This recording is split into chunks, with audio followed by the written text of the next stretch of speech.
से आ रही है। सूत्रों के मुताबिक महाराष्ट्र में मुंबई की नॉर्थ वेस्ट लोकसभा सीट पर शिवसेना का शिंदे कैंप मराठी कैंडिडेट की तलाश कर रहा है। सूत्रों के मुताबिक शिंदे कैंप इस सीट से किसी मराठी चेहरे को लोकसभा का उम्मीदवार बना सकता है। पहले इस सीट पर अभिनेता गोविंदा को टिकट देने की बात चल रही थी, लेकिन इस सीट पर मराठी वोट बैंक ज्यादा होने के कारण शिंदे कैंप यहां से अब किसी मराठी उम्मीदवार को उतार सकता है। इस सीट पर उदयगुट से शिंदे कैंप में आए विधायक रविंद्र वाइकर को भी टिकट दिया जा सकता है। इसके साथ जानकारी यह भी है कि इस सीट पर शिंदे कैंप मराठी कलाकार सचिन खेडेकर को भी टिकट दे सकता है। तो गोविंदा का पत्ता कटता हुआ नजर आ रहा है। लेकिन ये तस्वीरें आप देखिए, गोविंदा जब शिंदे गुट में शामिल हुए थे उस दिन की तस्वीरें। एकनाथ शिंदे ने उन्हें बाकायदा पार्टी की सदस्यता दिलाई थी, इलेक्शन सिंबल और एक आप देखिए कि साफा भी पहनाया गया था उन्हें। लेकिन अब जो खबर आ रही है वो कि गोविंदा को दरकिनार करके अब ये टिकट किसी मराठी कैंडिडेट को मिल सकता है।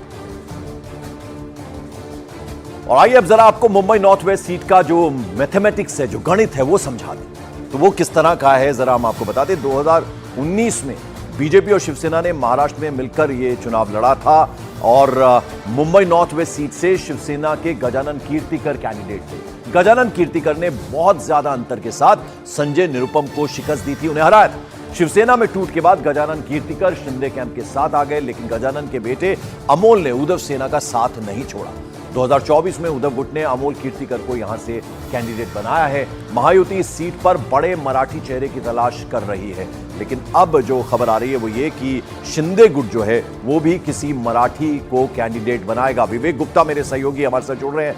विवेक, अब ये समझ लिया जाए कि गोविंदा अब बाहर हैं, अब किसी मराठी को कैंडिडेट बनाया जाएगा यहां से? बिल्कुल सही कहा पंकज आपने। देखिए, न्यूज 18 इंडिया ने सबसे पहले बताया था कि गोविंदा शिंदे कैंप में शामिल तो हो रहे हैं, लेकिन उन्हें मुंबई नॉर्थ वेस्ट से उम्मीदवार नहीं बनाया जाएगा। और इसी के बाद ही अब ये जो तस्वीरें हैं वो साफ झलक कर सामने आ रही हैं कि गोविंदा को मुंबई नॉर्थ वेस्ट का कैंडिडेट नहीं बनाया जाएगा, बल्कि शिंदे कैंप उस सीट पर किसी बड़े मराठी चेहरे की तलाश कर रहा है। और जो सूत्रों से जानकारी मिल रही है कि इन मराठी चेहरों में अभी तक 3 नाम सामने आ चुके हैं, जिनमें से 2 मराठी और बॉलीवुड के बड़े नाम है, जिसमें पहला नाम बताया जा रहा है कि सचिन खेडेकर है, जो बॉलीवुड में भी काम कर चुके हैं और मराठी फिल्म इंडस्ट्री में एक बड़ा चेहरा है।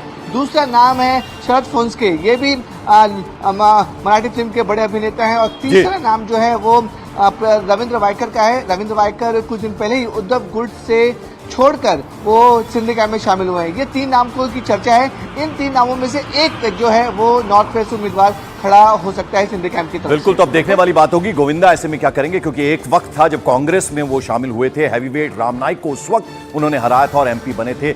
अब शिंदे गुट में आए हैं, लेकिन अब उन्हें नहीं लड़ाया जाएगा चुनाव, जिस तरफ इशारा कर रहे हैं हमारे सहयोगी विवेक गुप्ता। इस बीच महाराष्ट्र पहुंचे उत्तर प्रदेश के पूर्व डिप्टी सीएम और राज्य के पर्यवेक्षक डॉक्टर दिनेश शर्मा ने महाराष्ट्र की 48 में से 48 सीटों पर महायुति की जीत का दावा किया। दिनेश शर्मा ने कहा कि महाराष्ट्र में महायुति सभी 48 सीट्स में जीत रही है। महाराष्ट्र में 48 सीट है। यहाँ पे बीजेपी और महायुति टारगेट लेके चलती है 48 में से 45 का टारगेट है। आप बोलेंगे 48 का 48 सीटें, इतना कॉन्फिडेंट?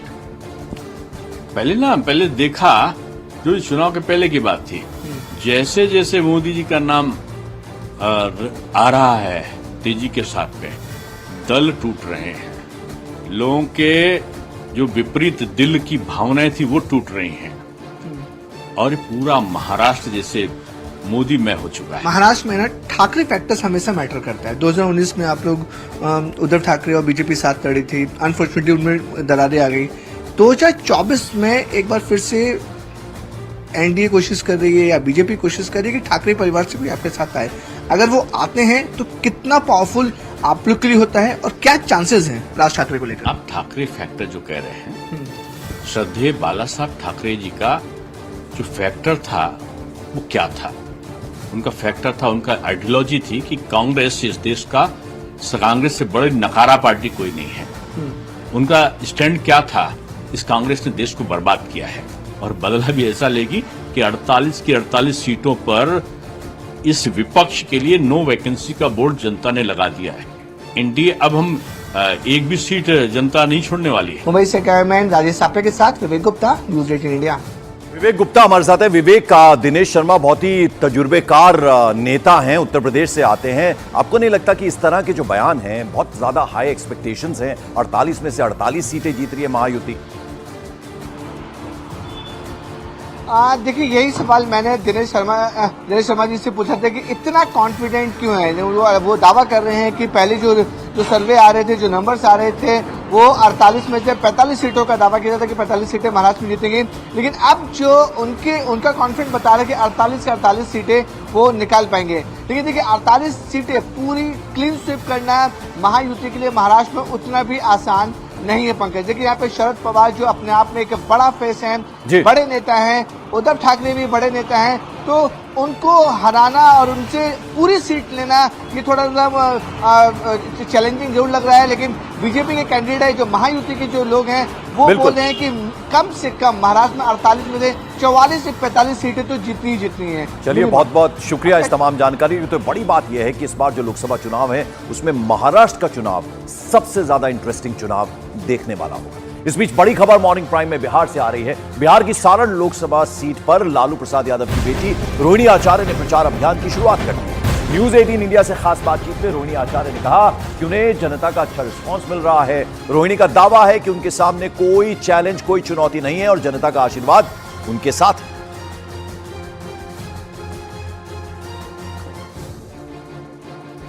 रोहिणी जी, छपरा से आप चुनाव लड़ रही हैं, जनता का क्या रिस्पांस मिल रहा है और मुद्दे क्या होंगे? जनता को तो आप सुबह से रिस्पांस देख रहे हैं, मतलब 1 इंच रोड पे बचा नहीं है कि खाली मिले आपको। जगह जगह मैं 3-3 घंटा डिले चल रही हूँ अपने आगे का प्रोग्राम से।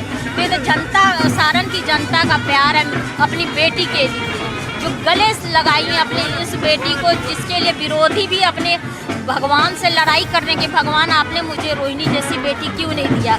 यहाँ तक कि सबने बोला कि बेटी हो तो रोहिणी जैसी हो। तो वो जनता, सारण की जनता, माँ बहन, जितने भी मेरे अभिभावक हैं, बुजुर्ग हैं, सब कोई का आशीर्वाद है, प्यार है जो मुझे मिल रहा है।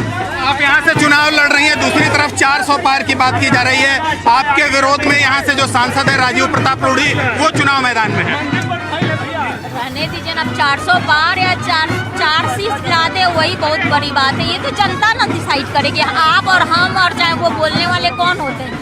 मुझे अपने सारण की जनता पे पूरा भरोसा है कि ये इस बार अपनी सारण की बेटी बहन को भारी मतों से अपना आशीर्वाद देंगे। मैं यहाँ पे सिर्फ आशीर्वाद सबका लेने आई हूँ। तो मुझे पूरा विश्वास है कि अब सारण की जनता अपनी इस बेटी को गले लगा रही है और आशीर्वाद देगी। कैमरामैन सोनी के साथ चंद्रमोहन कुमार, सारण, न्यूज 18 इंडिया। वैसे किसी भी सीट की जीत और हार में जातीय समीकरण का अहम रोल होता है। सारण का जातीय समीकरण काफी दिलचस्प है।